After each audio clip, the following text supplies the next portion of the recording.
And now for our reading, from All Systems Red by Martha Wells. I could have become a mass murderer after I hacked my governor module, but then I realized I could access the combined feed of entertainment channels carried on the company's satellites. It had been well over 35,000 hours or so since then. It was still not much murdering, but probably, I don't know, a little under 35,000 hours of movies, serials, books, plays, and music consumed. As a heartless killing machine, I was a terrible failure.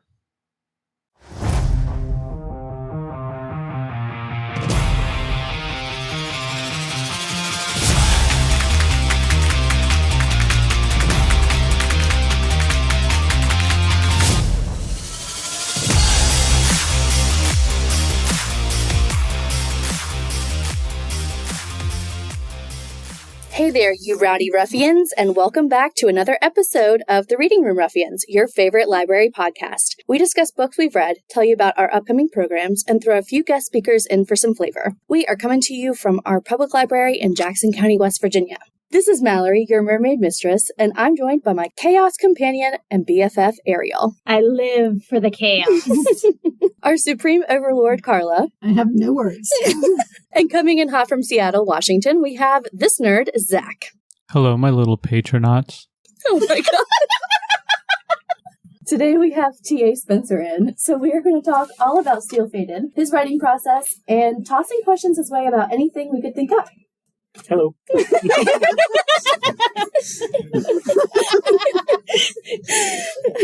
All right, one question before we really get started here. Okay, so how are we referring to Travis here? We call him T.A.? I'll probably call him Travis. Travis works. Travis works. Travis works fine. The issue with the pen name was putting my actual last name on the book was going to give the wrong impression of the genre I was writing in. That's hilarious!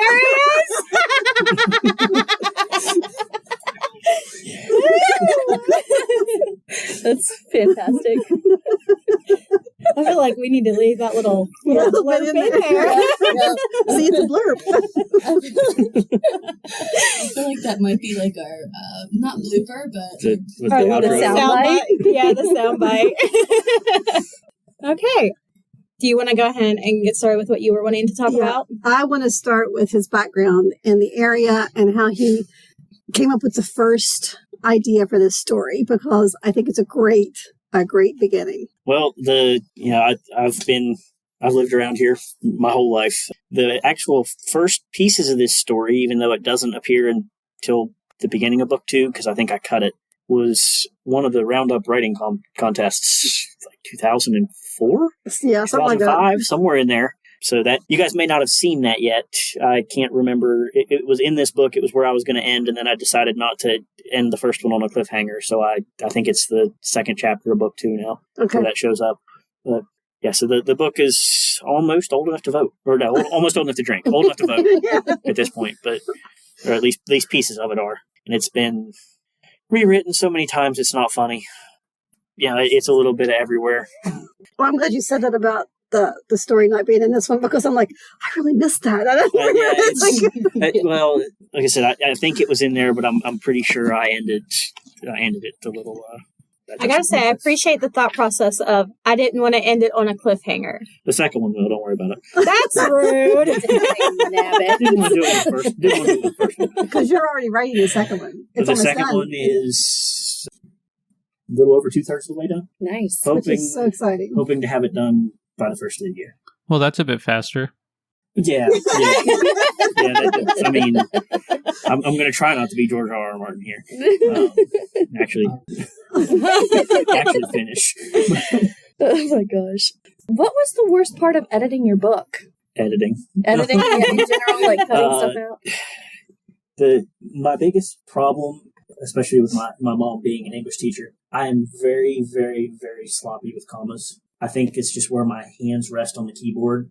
And when I pause to think, I just hit the comma because I'm like reading it in my head. So I'll look at it and there's just like, why are there commas? There's like 400 commas in that sentence. That doesn't make any sense. Why are they there? And I can't see them on the computer screen. So I have to print it out or email it to my Kindle. And I can see it when I'm actually reading it, not in the word processor. But I get that.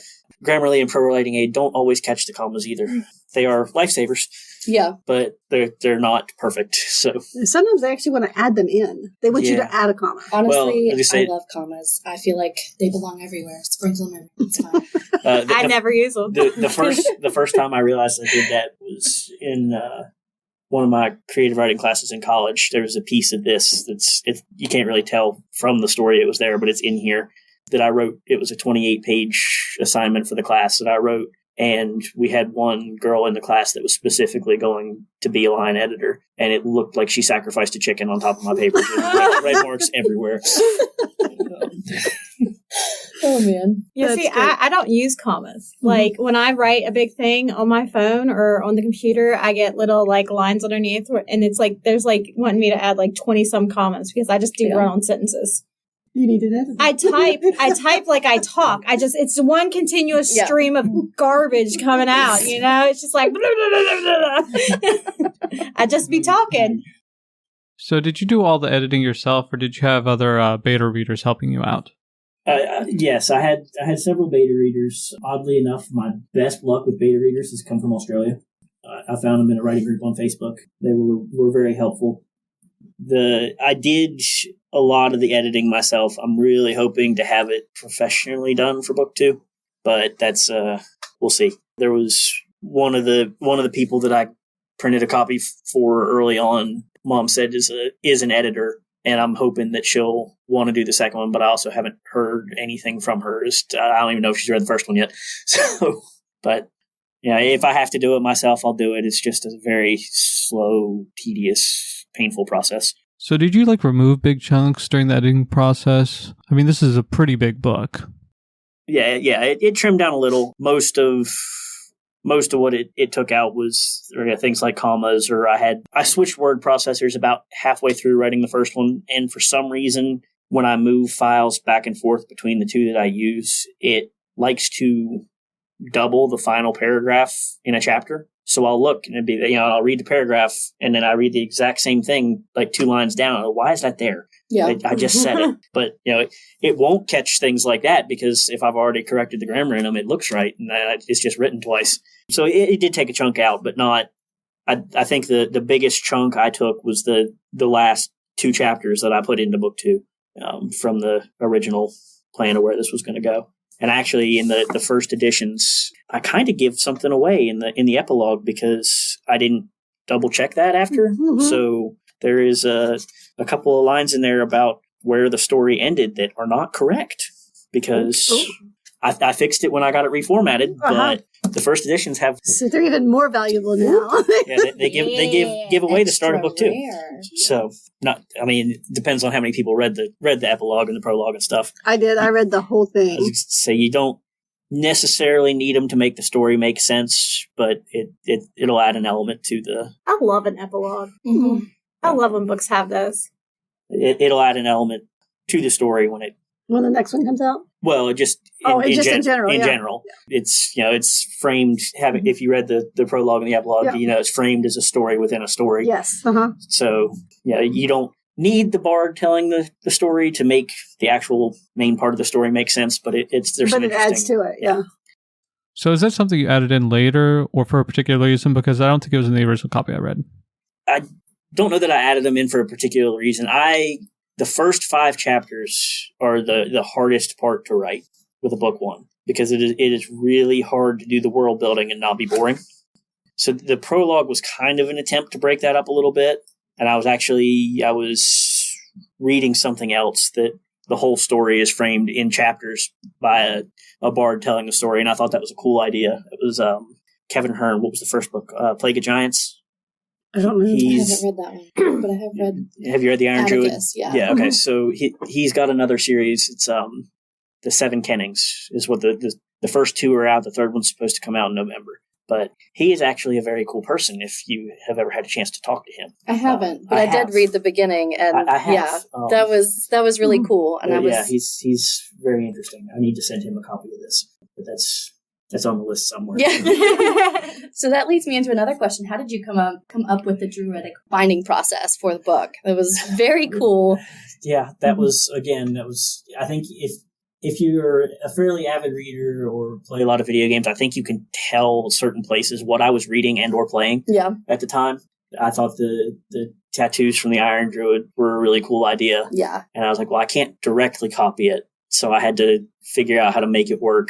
But that was one of those, that was probably the biggest change to the story, because I thought, well, I can change just a little bit of the magic system and not all of it. And no, you can't. I thought I could get away with just changing the first 3 chapters, and then I realized I had to rewrite 2/3 of the book when I did that. Yeah. But I like this idea so much better, I just ran with it. I gotta say, I do love the whole idea of that. Like, I think that's really cool, and I want that tattoo. Yeah. I want to be a druid. That was just super cool. It was definitely inspired by the Iron Druid books. See, I haven't read those. I've only listened to a short story from that author, and I couldn't stand the voices used for the dogs. I can't. So I think if I do read those books, I have to actually physically read them, because I cannot stand the voices. I was like, I hate this. And she was like complaining the whole time. I hate the voices so much. Like, I could listen to the story and be fine, but those voices, I was like, I want to dig my eardrums out of my head. Best character out of the book. Oberon is good. Yeah, he's a pretty funny character, but his voice is grating at times. Not sure who the narrator is. Luke Daniels is the narrator. It's awful. Yeah, the rest of the voices were fine. It was just the dogs I couldn't stand. I loved it. I read all of them. Yeah, I've read them all. So what other authors have inspired you? You know, your typical fantasy, big names. Tolkien. I really liked the Wheel of Time, Robert Jordan, Brandon Sanderson.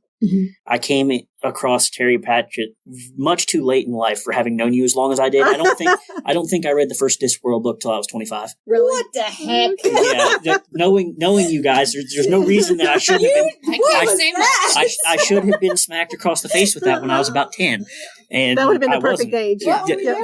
What were we doing? We were doing plays. Yeah. We were doing Macbeth and the Midsummer Night's Dream. That's what we were doing.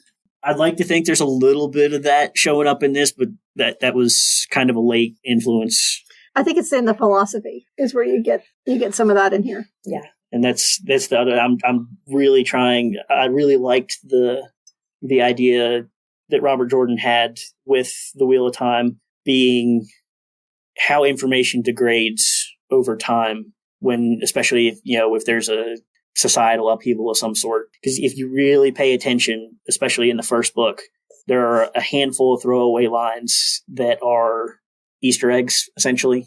Oh, now I'm trying to rack my brain. I mean, the obvious one, Arthur Hawkwing, when they talk about him, that's obviously King Arthur. But there's I think my favorite Easter egg line in there was they were talking about 2 giants named Mosk and Merk that threw spears of fire at each other across the world and killed each other. And that he was writing that at the height of the Cold War. Oh, that was Moscow. See, I didn't get that one. I did not make that connection. And then Len. I was trying to think of as you say, Len landing on the moon with an eagle with a tail of fire. Yeah, Neil Armstrong and Buzz Aldrin. It's he's toyed with the names just enough that if you're not cognizant of what he's doing, you miss it.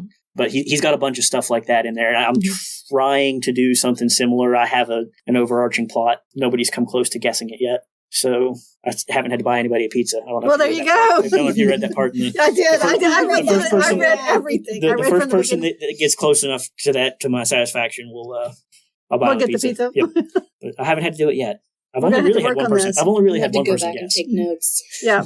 Challenge accepted.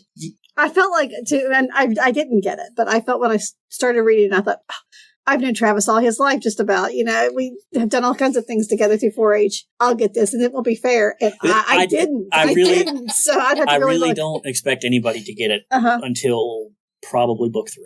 Oh, really? It's just the way it's laid out is, there's a few hints in there in this one, but there's not very much in book 1 at all. Okay.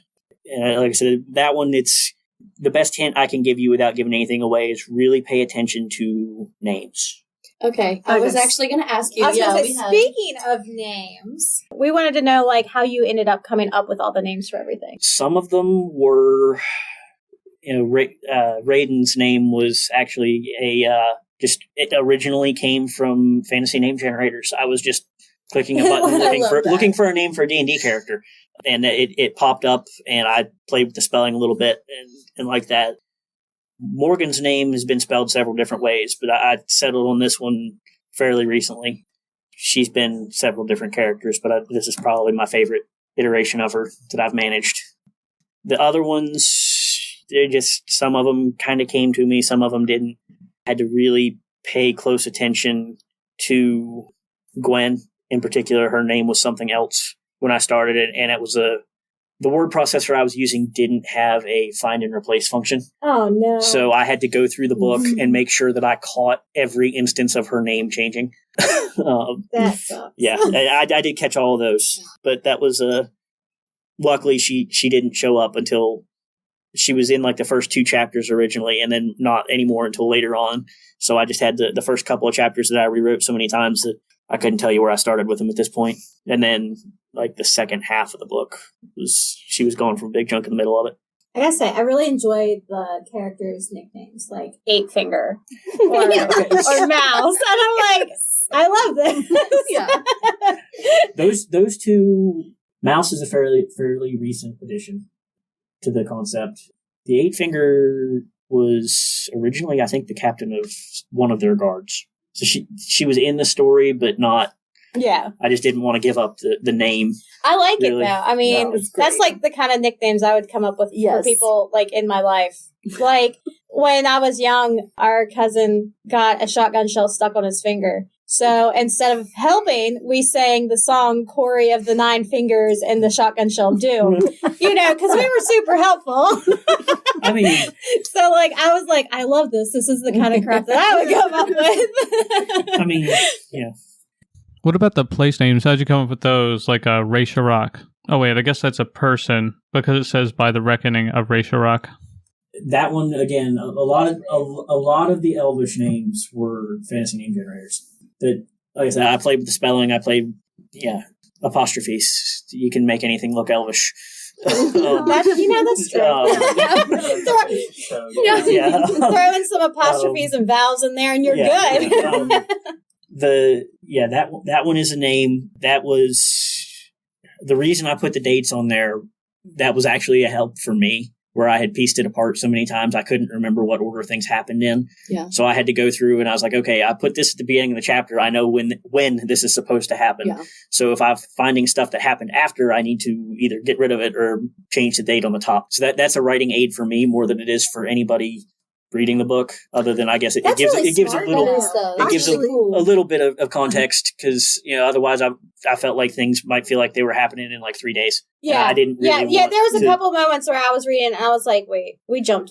Where'd we go? Then like I'd have to go back and be like, oh, okay, that makes sense. Yeah, yes. The dates really helped me. Yeah, I mean, I was like, oh, okay. That was 100% more for my benefit. It helps too. And Zach, you helped with the some of the astronomy pieces in there. That was the other reason that I spent so much time working on the calendar. Did you see that? He thought he looked cool there for a second. For those of you who don't know, Zach did the whole like finger and thumb shaky thingy that surfers do.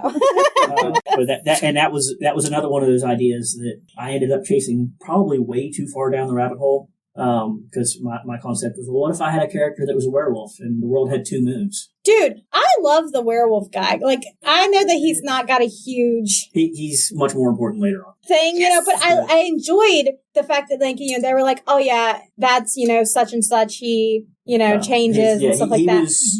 He ended up getting downplayed in book 1 a lot more than I meant him to, actually. Because it just didn't... Once I changed the magic system around and where they were, it didn't make sense for him to be around as much as he was. So he makes a comeback. Yes, he's very important to the overall story. But yeah, that was and then I got to think, like I said, it was what happens with 2 full moons, and what happens when there's no moon at all, and how often does that happen with the calendar, and what does that do to the tides? And then I was just like, holy shit, I've spent 3 weeks doing this. What have I done? And it was just this, that would be a cool idea.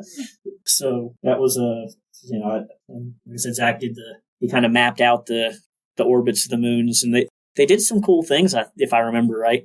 Yeah, they did some wild stuff. I don't think the moons were particularly stable, but yeah, they did some wild stuff. Well, and it's like occasionally throwing one moon away. Yeah, well, and there was that, and I'm gonna just kind of err with the. I think the best writing advice I've ever seen was from Brandon Sanders, and he just said err on the side of awesome. Yeah, and if it doesn't make sense, just throw the word magic at it. So yeah, it's valid. That's very valid. Yeah, speaking of Brandon Sanderson, how do you feel about him stealing your term, Mistborn? No, he didn't steal it. That was a placeholder name. I will admit to rather shamelessly stealing that from him. That's why I changed the spelling of it, because I was reading Mistborn when I first started writing this, and I couldn't think of a name that made sense or as a placeholder, and I threw that in there, and then I was like, what do I never did come up with anything better. So now it's out there. It is what it is. It is what it is. But I think that was probably where I decided to split the book into 3 pieces, because I like reading a longer book, especially like as an audiobook. I spend quite a bit of time driving and doing other stuff, and it's like, I can listen to it and in pieces and it doesn't bother me. But when I write, I would keep getting to a certain point and run out of ideas, essentially. And then when I realized when I break it up, I can write it like it's 3 separate books, so I can reset each time so that's like, where the parts change. It was kind of like, well, okay, I'm out of ideas for this story. What do I need to do to keep it going? Because I'm not done overall. And that kind of helps me reset my brain. That's also why they change places for each of the 3 different parts. And that pattern seems to work for me. So I'm kind of sticking with that one, at least for the first 3. Okay, so that made me think, how hard is it to come up with a good enough ending for your book? Like, to be like, okay, this is it. This is done. I imagine that would be really hard. Yeah, it was, I said, I knew it was going to be at least 3 books, and I was really kind of torn on where I was going to end the first one. And I had this one chunk, actually it's the second fairy they were hunting, that I couldn't make that work, and I was getting ready to scrap that whole idea. And we were going to Florida year before last. I guess it's been 2 years. No, it would have been last year. My mom and dad rented a beach house, and we were in the car on the way down, and it just all of a sudden clicked at how I could make it work. And then I wrote that whole, like 4 chapters right there in the car on the way down there. And then I was like, well, crap, I'm kind of done with the story now. I told my wife, I said, she said, what are you doing? I said, I'm like 95% happy with this. I said, I'm going to try to publish it. She said, why? I said, because if I don't, I'm going to end up rewriting it again, and it's never going anywhere. So I'm going to start nitpicking at little things, and then I'm going to make a whole bunch more work for myself. So it just needs to go, so I can walk away from it. Yep. That's great, though. Yeah. That was So I finished it. Would have been a year ago in April. I finished the first one. So there was a good 6 months before I was ready. Yeah, for it to come out, just with the beta readers and doing the editing and working 100 hours a week like I was didn't give me a lot of time to work on that. So that's hopefully going to stop. We've talked a little bit about it so far, but what was world building like for this book? What kind of research went into it? Obviously a lot, but there was a lot of thought that went into it. I don't really know how much research I did beyond. There were some things that I. Quite a bit of like folklore stories. I was looking for little tidbits that I could throw in. Beyond that, I think most of my research was on stupid things like what happens if there's a werewolf with 2 moons. I love that. That's really fun, though. And that's the thing. It was one of those threads that I pulled, and I just kept going. Yeah. It's amazing to me that, like, because I've always had this, like, fantasy that I could write a book. Now, I cannot keep focused long enough to even begin to do that, but but to hear from somebody who's actually wrote a book, like all the thought process that goes into it on things that you would not think that you would have to think of. And then there's like this other stuff that you're like, yeah, just throw it together. And it's like, okay.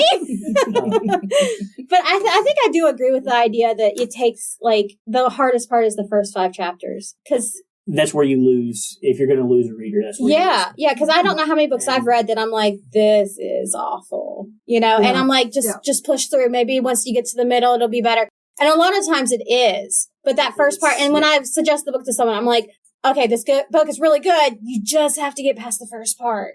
Yeah. So it's a very, very complicated thing to do, and that's my best solution for that. Because originally, I introduced most of the characters in the first 2 chapters, and that was not particularly well received across the beta readers. So that was why they're split up, and they kind of come in a little at a time. I like that, because I've read books where they just do a huge information And dump. that's the thing. I was really trying not to do that, and it's hard to keep track. It's hard to keep track, and it's hard not to do that. I would imagine, yeah. Especially when you're writing something that's 530 pages long or whatever this worked out to be. It's there's a lot in there. Some of the names are important. Some of them aren't. The main characters in the story each got kind of their own introduction. Mm-hmm. There are a lot of names I threw in there. Several characters I wrote in just as red shirts. They were, they tended to, well, no, they here's the thing. That was probably the best part of coming up with the idea of the Steelfated, was that I could kill so many of them off, because a lot of I don't have any names particularly, but there are a lot of physical descriptions of characters I wrote into red shirt that are specifically people who worked for me that got on my nerves. I was going to ask that. I was like, how many of them are people you know? Because killing them off in the book multiple times was cheaper than therapy. I love that. Amazing. This is the kind of therapy I like. Which I don't think the character shows up till the second book, but there's one that annoyed me enough that he's been written in as like a series of 5 or 6 different brothers just so I could keep killing him. Oh my god! I love that so much. I told you. They were asking these questions last night, and I'm like, oh, I know the answer to that one, and you're going to love it. Yeah. That's, and those kind of names, that was, again, very shamelessly fantasy name generators. I just kind of clicked till I saw something that caught my eye, and then I just pulled the name for that. Now, are the main characters based on anybody? Or are they just completely made up? I mean, they're not based on any real people at this point. I was going to say, because I know like Jim Butcher based Harry Dresden on himself. Yeah. So I didn't know if maybe you knew somebody and you were like, yeah, you're pretty cool. We'll make you character. I mean, maybe in the earlier versions of it, but they've all evolved beyond anything really recognizable, except for maybe like this character originally started as somebody that had black hair, and they still have black hair. Makes sense. Yeah. But that was something that the characters' names are fairly important to where I'm going with the. Okay, I'm going to have to reread this now because I feel like I've missed stuff, like little I'm gonna clues. for sure take more notes. As you say, it's like I said, I don't know how much. There's a few hints in here in the first one. A couple of them I feel like might be fairly easy to guess, but I went to school for my degree was multiple disciplinary studies, and one of my minors was world religions and folklore. Mm-hmm. So there are some fairly obscure that most people may not know, and it's not going to. I'm really hoping when I got the book reformatted, there's a chunk in here where they find an old book that I really didn't have a good way to format in the first editions. It looks like the sentence is cut off in the middle. Yeah. And I wasn't happy with that, but I couldn't figure out another way to do it. When I had it professionally formatted a couple months ago, the company that did it went in and actually whited out the text so the spacing is right. Oh. So I'm still fighting with Amazon over getting the paperbacks updated. I'm not sure why they're flagging the paperback to update, because it's the same file as the hardcover, and the hardcover went through. That's been the worst part of this process, is updating an edition number on Amazon, because they make you update the edition number if it changes more than 14 or 15 pages. Oh, wow. And it's in spacing, and she went in and added some. But if you go over like 14 or 15 pages, you have to update the edition number. But in order to do that officially, you have to delist the book completely, lose all of your reviews, and relist it. Oh, and I didn't want to do that. So what I did was I went in and I just updated the text where it says first edition here, it says second, and they're flagging that on the paperback copy. It'll update your edition number. I can't do that without removing the book completely. But they let the the Kindle copy and the hardcover copy through, and it's all the same file. Oh my gosh. So they've missed it on the other two, but they're flagging it on that one, and they won't let me put it through. I've been fighting them for over a month on that. And it's stupid. Yeah. But you can update the text file without too many issues. Uh-huh. Maybe you should just change to edition 1.5 or something. That way you've got the first. Well, and that's all it's telling me to do is to change the edition number on the book info, on the information page. But you can't do that without taking the book all the way off. See, that's crazy. And that's, I don't know if I just want to go in and kind of wipe that out on the, just to get it through. Because she did some really cool things with the formatting. I've got a couple of hardcover copies in. By the first week of June, I'll bring them in and show you. She did some really cool things with it. But that the whiting out the text was really helpful, and I'm gonna play with that idea. That's, like I said, I don't know how obvious some of those will be, but it's the names and the degradation of information is something to kind of watch for. Okay. The hardback's available? No, it is. It is? Yes. On Amazon? It's $25 on Amazon. Oh, I didn't know that. It wasn't. it is. I feel like I got gypped. It wasn't when I got mine.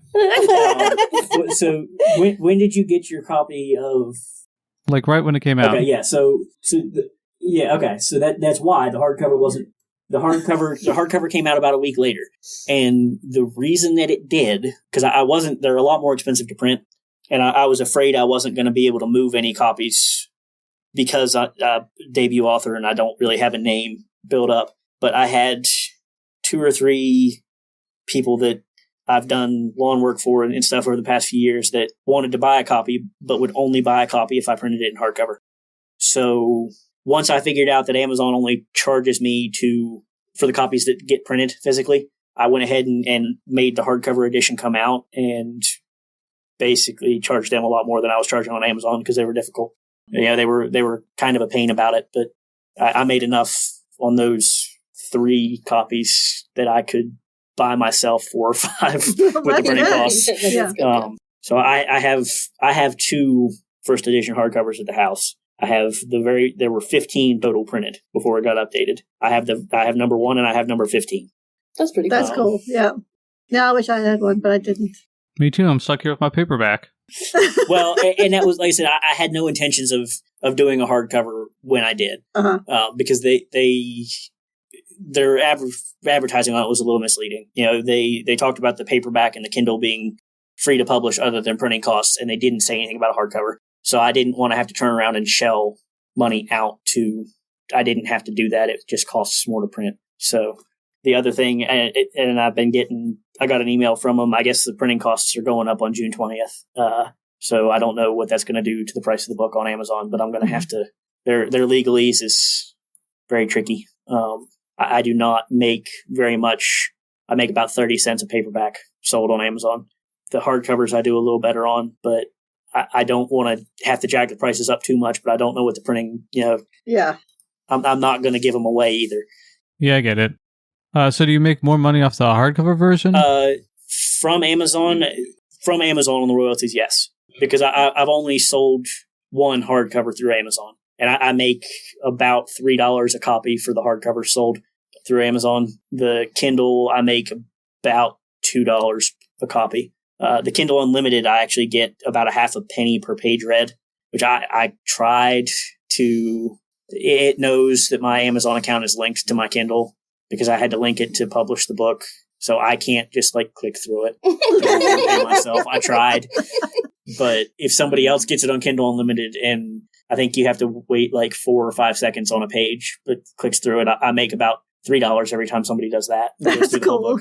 Huh. I didn't know that. No. They don't have anything. I think Amazon charges 6 cents, a 6-cent delivery fee for each Kindle copy sold, but they don't do that with the Kindle Unlimited. But I make the most money selling physical copies myself because I can do that, and I can put them in. I think I can even put them in a regional level bookstore, but I can't put physical copies in somewhere like Walmart or Target or Books A Million because they're a national level competitor to Amazon. But there's 5 or 6 copies up at J&M Books and Play in Parkersburg. I'm working on getting a couple of copies down to Taylor Books in Charleston. I was going to ask about that one. They're a little stingier. I got to price them a little higher down there. You did pretty good at Minicon. I did. I sold 21 books at Minicon. Wow. That's great. That's more than I even thought. I thought it was. I thought it was like 15, so that's Yeah. No, I came in with 17 copies, and then you guys had 4, and there were 4 copies here when I left, but I sold 5 hardcovers and I only brought 1 in, so I had to order 4 more hardcovers. That's good, though. Yeah, it is. Yeah, it went really well. Right. So getting back, now you were talking a little bit more about the world building, and it feels like there's some Celtic influence in there, I think. There also seems to be some sort of Norse influence in there as well. I mean, the afterlife that like sounds almost Valhalla-like, you know, and There's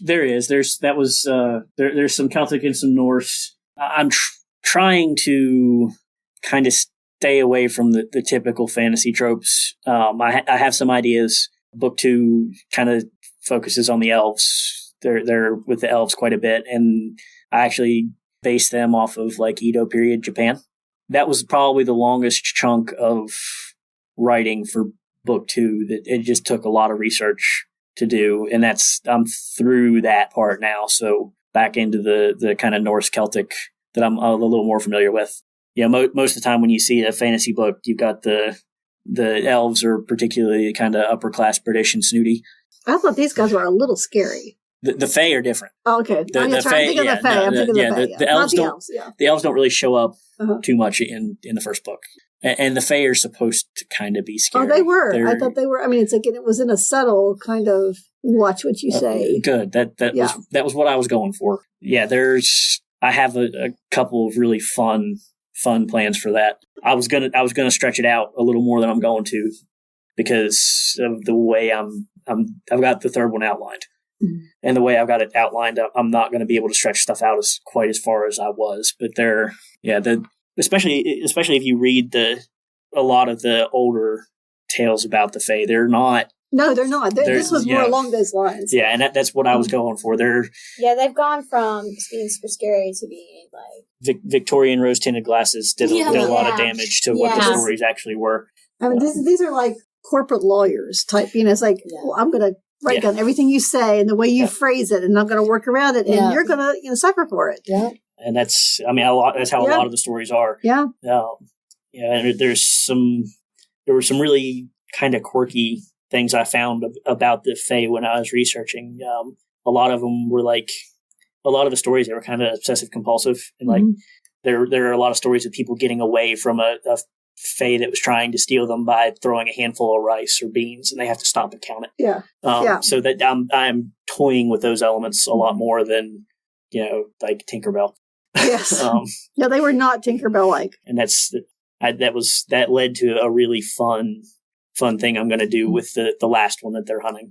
So I like the way you had the test set up in that. That was that was probably actually the very last thing I wrote, honestly. Really? Because when I changed the magic system, originally the where the Fae were was supposed to be like a kind of a Hogwarts school of magic. I didn't want to get rid of the whole idea, but when I changed the magic system, that's what I was like, crap, that's not going to work now because her magic doesn't work that way. And then I kind of came up with kind of err on the side of awesome because the fairies the fairies are known to screw with people like that. The whole throwaway line about they had to walk uphill both ways going to the Fae court, and that was just and that was the thing. I might have been about a 12-pack in when I wrote that piece, but but I was like, that seems like something that the Fae would do just to screw with people. Yeah. So I like the way you had the colored alcohol too.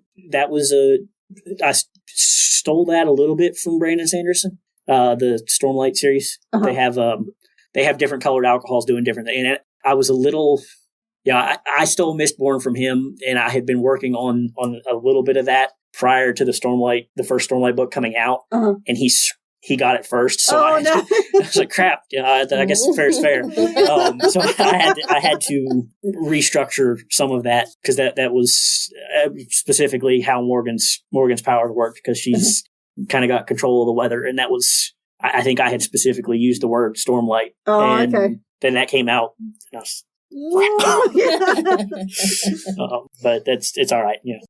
That's where the talks about the containment crystals. That was what I had to back it off to, because that was where she was originally drawing her power from, and that was that came out. And like, yeah, I'm probably not going to be able to compete on his level. Not yet. Not yet, but you're getting there. Maybe, but not for a debut book, and I would prefer to keep the lawyers away from it. So, I get you. Yeah.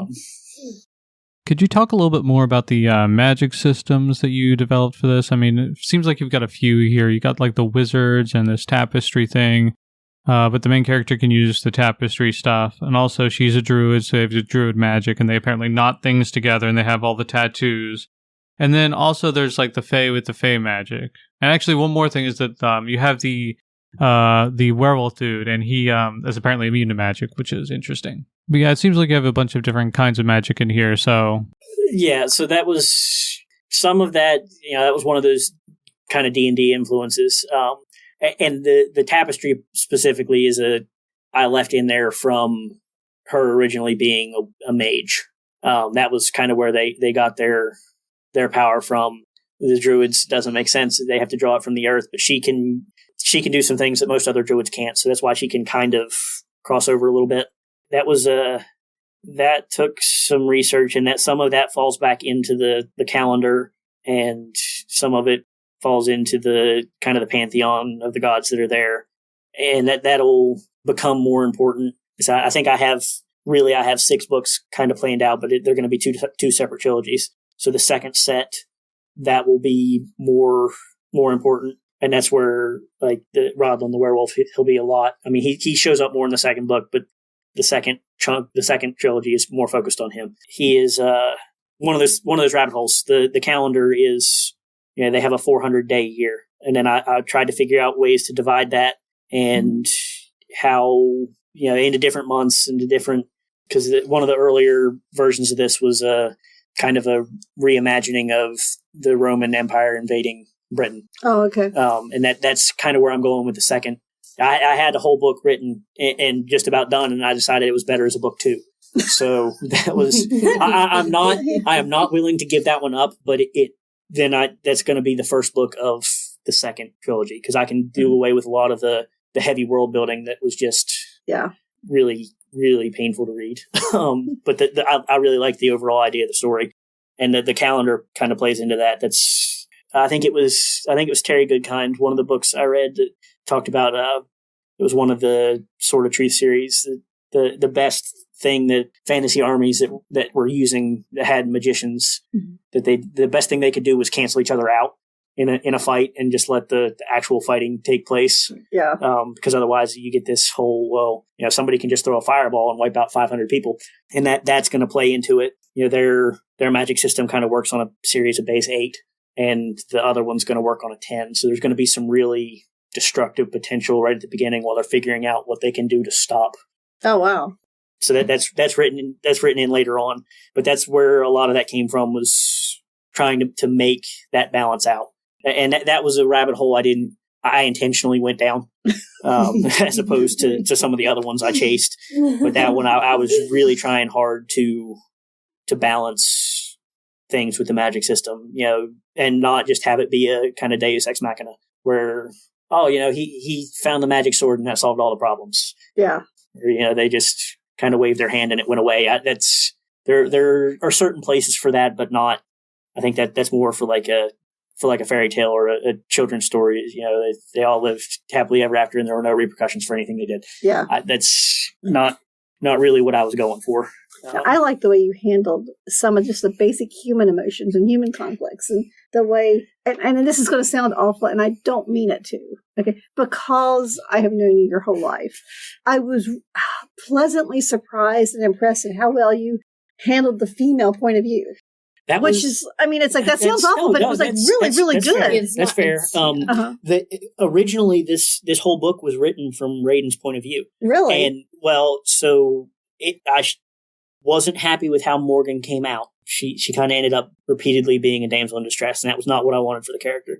And Raiden's character works so much better, I think, when you don't know what's going on inside his head. And you don't. And you're not really supposed to. That was an idea that I changed the point of view of the story after reading Lindsay Buroker.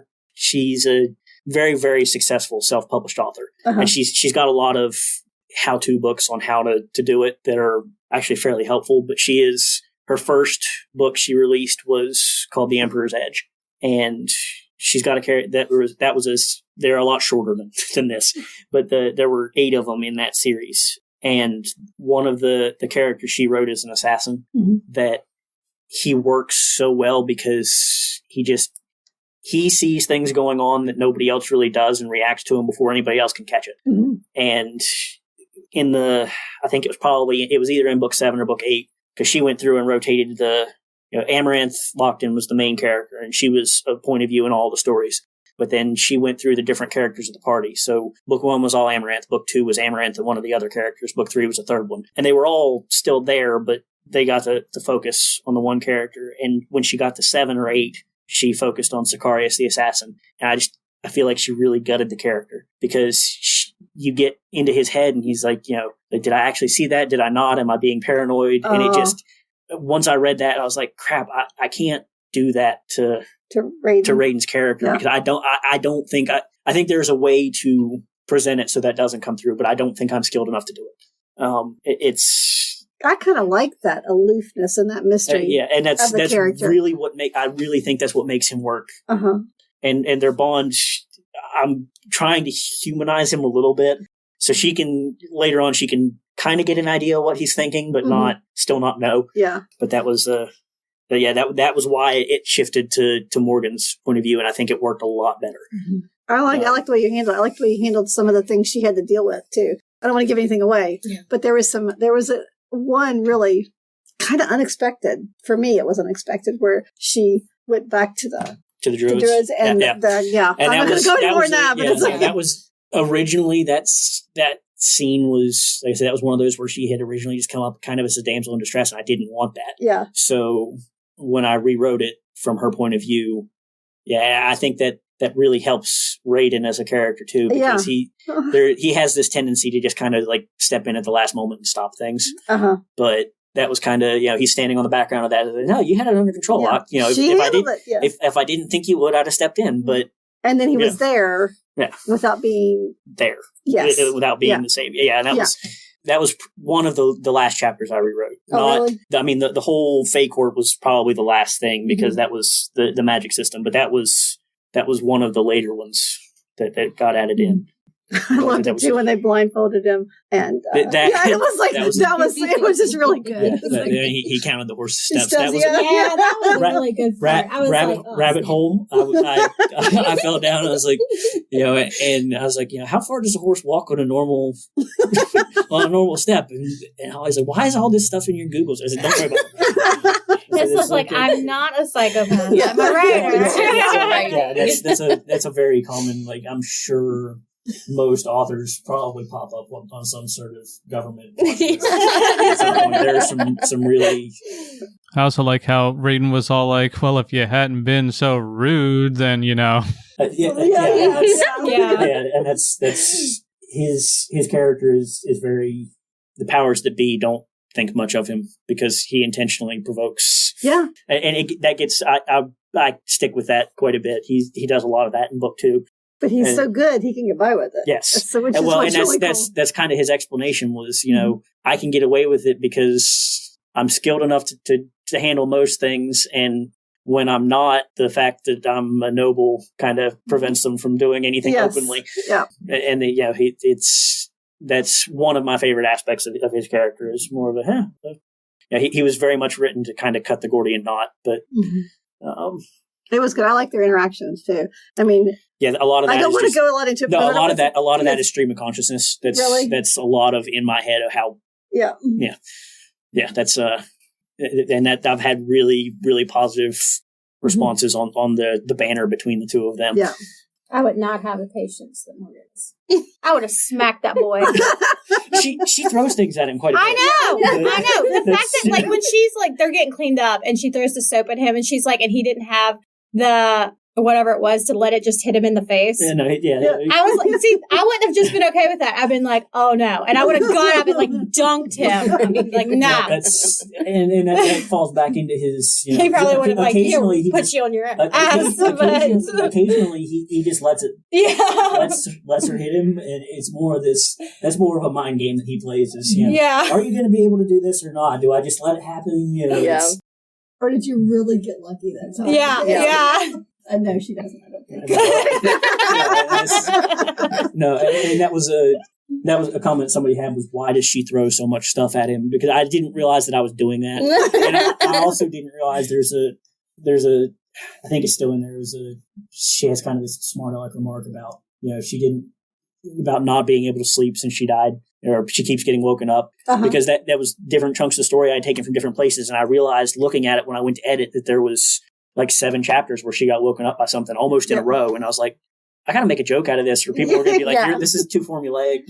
So that was, that's one of those things that, you know, I kind of did for my own sanity, and to you know, yes, I keep doing this, but it's okay because it's supposed to be that way. Yeah. Okay, so who is your favorite character? Mine? Yeah. I mean, Raiden is probably my favorite, and that's, he had his origins as a D&D character that I rolled probably at the fair one year. I think we tried to play a couple of games, and I just rolled ridiculously high on accident. Like, if nobody had seen me roll, they wouldn't. I really don't think I rolled anything lower than a 15 for the whole character. Nice. So I was like, you know, and I did it in one shot. It just the way the luck fell. And I don't think I could repeat it, but I was like, you know, it's kind of given the reason for him being so skilled, but it's, you know, he's changed so much since that original. I think about the only thing that exists that is his physical description, and the fact that he's a half elf has just come from that character. But yeah, that's kind of why he seems to get away with so much. And some of it, there were some things in there where I specifically was trying to figure out how I should do something, and I rolled a d20 to see how well it was going to work. There's some places you can tell that they rolled a 1, like when she cuts her belt and loses her pants in the middle of the fight. That was, I rolled a natural 1, and I was okay. This seems like something that might happen. You know, there's a little bit more of that in the second book, but a lot of it was, you know, there were things where I specifically rolled just to see what. See, if I was a character in this book and we based it off of my roles in D&D, I don't see nothing. I don't hear nothing. I don't know anything. Nope. Yeah. I am oblivious. I would die so fast in that book. I'd probably have like 1 or 2 saving moments, and that's about it. I'm so bad. Like, anytime I play D&D and they're like, roll a spot check, I'm like, I got a 4. And they're like, you have the Will Wheaton dice curve. And they're like, do you have any bonuses? I'm like, that's with my bonuses. I'm just, and I've changed dice like 4 times. Yeah. I can't roll. I roll extremes. I either roll really well or really bad. I don't. See, my attacks are great because I'm a barbarian. Mm-hmm. So I have like +9 on my attacks and stuff like that. And then like +7 on my actual damage. So like I can do like 14, 15 damage. Easy. I just don't know anything that's happening around me. I'm just oblivious. I tend to roll extremes. I either roll really, really bad or really, really good. I don't get many like 12s or 13s. Yeah. I'm more surprised to get a 20 than a 1. Yeah. Because it's a big deal if I've actually rolled a 20. But 1s are fairly common. Yeah. Yup. Well, I think we actually got through all our questions. I think we did, yeah. So thank you for coming on here. Yeah, we are so glad to have you. And I am so proud of you. I mean, I have known Travis since he was literally 9. Yeah, I have pictures of us from back then. And this is not the first thing he's really written, because he wrote a play one time that is, to this day, my favorite thing to remember ever. She brings this up so often. So Yes. I think I actually have a copy of that video somewhere. There we go. See, we need to publish that too. Wait, Zach, you have a copy of that video? Yeah, I think so. From the 4-H club doing it, or from when I originally did it? I think the original, where you ate the mud. Okay. I didn't eat the mud. That was Bradley. But if you have that, if you can find that, please send that to me, because the only copy of it I had was on a computer that got stolen about 6 months after we filmed it. So I don't have anything of that anymore. If you can find it, please send it to me, because I would like to have that back. that was a class project that we did originally, but and we spent kind of Monty Python-esque, those are the best days. Well, no, we had a whole 3-day weekend to do that in, and we spent the whole thing not doing the work, and then threw it together in an hour. That sounds about right. That sounds exactly like that's what we did. Yeah, and that's part of why it works so good. But yeah, if you have the original copy of that video, I would love to have that back. I wish somebody had videotaped the Roundup one. Yeah, that was a little more refined. Yeah, I laughed till I could not breathe. It was the best. But anyway, I am very proud of you, and I'm very tickled with the book. It was really, really good. I enjoyed it. I'm glad you enjoyed it. I said the second one is most of the way done. I'm hoping to have it done by the first of the year. I'm excited. And anybody that is interested, I have the first chapter available for preview. I have it. It's done and edited. I went through and edited that one before my Pro Writing Aid's expensive. Mm-hmm. I usually try to buy it like 3 months at a time because it's like $30 that way as opposed to $150 for the year. Wow. Yeah. So I don't have it until I edit. Oh, okay. So that was something I had written right at the end of my last trial. So I edited it so it was ready. So it's been edited. It's pretty much in the form that it's, I might have to change a paragraph here or there, but it is, the first chapter is done. That is so cool. I'm excited to get to read the next one.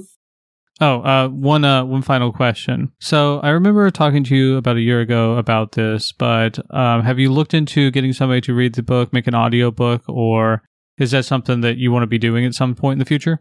So that is actually a very, very expensive prospect. And I mean, there's a lot of work that goes into it, but the average for that is about $400 per finished hour of reading. Yeah, I when I priced it originally, because there are books that I really love to read that have a really bad narrator. So I want to make sure I get a good narrator for it. And I priced a couple different places, but it's, that's not, without having a publishing company, I can't throw 10 or 11 grand at this up front to get it done. Tell you what, tell you what, if I win the lottery, I'll get, Michael Kramer and Kate Rating to read it. They did all the Wheel of Time books. Yeah, $400 an hour is kind of a lot. How about I'll cut you a deal? I'll do it for $300 an hour. If you can do a convincing girl's voice for Morgan, I'll give you the 3 to do it. I'll do it. but no, I would love to have it on Audible, but it's a chunk up front. If I happen to win the lottery or. So everybody just go buy his book. So that's right. Yeah. I mean, I did every version, or just get the Kindle Unlimited version. Yes, just keep clicking. Read it right there. Read it 15 times. Like, this is my favorite. But yeah, it's something I would love to do. But I did manage to successfully get out of the retail job. So that's great. Now I'm working for the post office. Yep. Just think of it as a long-term investment, Yes. And I think it would eventually make its money back. But the other thing that I'm not very good at is advertising. They were working on that for you. We've been talking about that. I was say, that's I did very well locally. You have. I've done very well locally, and that's great. But we're not from a huge area. So this is true. I do try to put it out in I'm in a lot of book groups on Facebook, so I try to hype it up there too. Yeah. No, and it should be on my May reads, so I will share that too. I am very grateful for that. But I tried advertising on Facebook, and I did fairly well, but I don't like the way they have the advertising set up. Yeah. No, don't be grateful, because we have enjoyed it. And when you become rich and famous, you're going to be doing free book signings here at this library for the rest of your life. Hopefully I'll have the second one. I'll have copies of the second one to bring to Minicon next year. So that'll be great. That would be awesome. Yeah. Yeah, overall, this was a great book. I really liked it. I really liked it. Good. And it's really good for a first author, but I guess it did take 20 years. Oh, yeah. It took 20 years. I hope it came out all right. The second one I'm going to... Oh, also, just in general, I'm really glad you didn't leave this on a cliffhanger. I didn't want to do that with the first book. Yeah. And, that's... I can but you can definitely tell there's going to be more. I mean, by the way. Yeah, but the story itself is done. Yes, so if it takes... my line of thinking was, if it takes 5 years, okay, there's it's set up to have more, but the story is not. It's not like I just left somebody falling into a hole, or I've read books where they leave on cliffhanger, and it's like, oh, it's gonna be like 2 more years. Yeah. I've had to just quit. Butcher, Jim Butcher, calling you out right now. Yes, avid listener of the podcast. One of these days, We're gonna make him one. There's I feel like it's a little more acceptable with a book too, because it's if you manage to get to the second one, you're going to want to read. Gonna keep. Well, you're going to keep. Yeah. Chances are you're going to keep going at that point. Yeah. It's very much a Empire Strikes Back ending that I'm going for with the second one. I did write the end because I had to. There was a couple of things I wanted to happen in book 3 that needed to happen in book 2 to make book 3 make sense, and I didn't want them that early. So I do have a fairly good cliffhanger ending for book 2.